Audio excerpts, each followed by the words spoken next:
Breaking news from around your world on this Thursday, August 8th, 2019. I'm Larry Rice.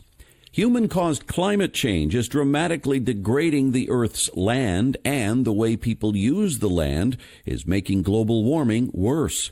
That's according to a new United Nations scientific report that says climate change creates a vicious cycle, which is already making food more expensive, scarcer, and less nutritious. NASA climate scientist Cynthia Rosenzweig, a co-author of the report, said, "The threat of climate change affecting people's food on their dinner table is increasing." The report said climate change has already worsened land degradation, caused deserts to grow, permafrost to thaw, and made forests more vulnerable to drought, fire, pests, and disease. Climate change has also added to the forces that have reduced the number of species on Earth. But scientists say if people change the way they eat, grow food, and manage forests, it could help save the planet from a far warmer future. The report, written by more than 100 scientists and unanimously approved by diplomats from nations around the world Thursday at a meeting in Geneva, emphasized both the seriousness of the problem and the need to make societal changes soon. Forecasters said a powerful typhoon will hit Taiwan Thursday, bringing the risk of landslides and high seas, just hours after a magnitude 6 earthquake struck the island. Typhoon Lakima is categorized as a maximum strength typhoon by Taiwan's Weather Bureau and was expected to approach the island's northeastern coast late on Thursday. It's moving north-northwest at 15 kilometers per hour. Lakima has maximum sustained winds of 227 kilometers per hour, and meteorologists issued wind and rain warnings for Greater Taipei, the northern port city of Keelung, and other northern counties. The magnitude 6 earthquake struck off Taiwan's northeastern coast earlier Thursday, prompting warnings of landslides as the Weather Bureau forecast rainfall of up to 900 millimeters in the island's northern mountains. The earthquake cut power to more than 10,000 buildings, and one woman was killed by a falling wardrobe. More than 1,500 people were moved to safety, most of them tourists on islands off its east coast, while troops were deployed in some areas amid fears of flooding. The Weather Bureau said the storm will proceed to China, approaching Shanghai over the weekend. Canadian police said Wednesday they believe 2 fugitives suspected of killing a North Carolina woman and her Australian boyfriend, as well as another man, may have been found dead in dense brush in northern Manitoba. Authorities located 2 male bodies and are confident they are 19-year-old Cam McLeod and 18-year-old Briar Schmigelski. Royal Canadian Mounted Police Assistant Commissioner Jane McClatchy said an autopsy will confirm their identities and causes of death.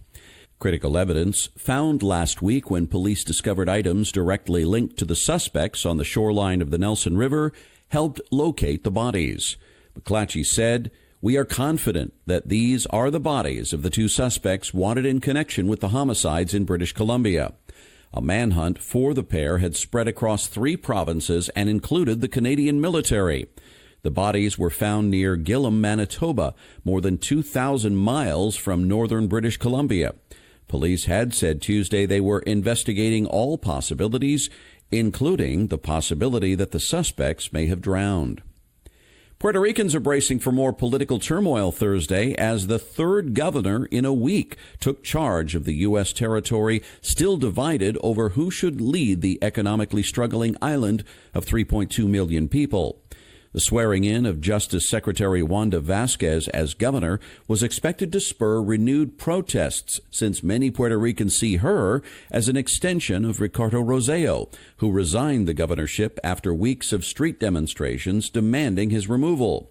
Vasquez, a 59-year-old former prosecutor, is the second woman to be governor and is to serve out the remainder of Rossello's term until elections in November 2020, but at least some of those involved in the anti-Rossello protests are calling for her ouster, too.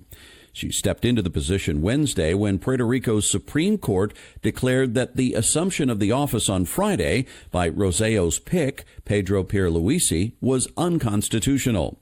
The new governor did not speak to reporters after she was sworn in at a ceremony accompanied by her daughter and her husband, Judge Jorge Diaz. But in her televised statement, Vasquez said she would be working for all Puerto Ricans. Britain's national health care system said Thursday a record 4.4 million Britons are waiting for surgery, a figure one medical leader called unacceptable. New statistics posted by the National Health Service also showed a 16% increase of patients who'd waited more than 18 weeks for non-emergency operations, such as hip or knee replacements. The NHS figures showed 233,000 Britons had waited for more than 6 months and 37,000 more than 9 months. Some blame NHS pension rules, saying they discourage experienced doctors from working more shifts because they incur larger tax bills.